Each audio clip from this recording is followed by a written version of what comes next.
రోజా గారి పరిస్థితి మంచి క్వశ్చన్ అడిగాం. రోజా గారు 3,000 కోట్ల రూపాయలు సంపాదించుకొని చెన్నైలో ఒక మంచి ఇల్లు కట్టుకుంది.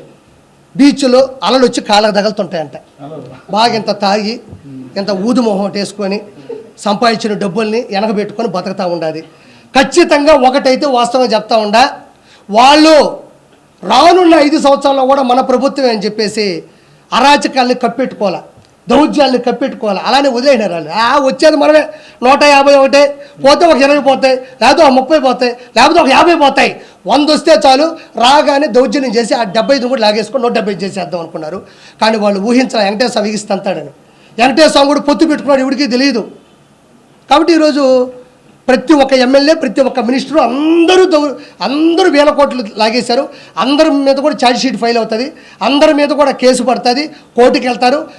రెడ్ బుక్ అన్నారు. రెడ్ బుక్ అంటే ఏంటంటే ఎవరైతే తప్పు చేశారో వాళ్ళని లా ప్రకారం, రూల్ ప్రకారం, సాక్ష్యాల ప్రకారం వాళ్ళని పట్టుకుంటారని ఉద్దేశం. ఏదేదో పెద్ద చెయ్యక్కర్లే.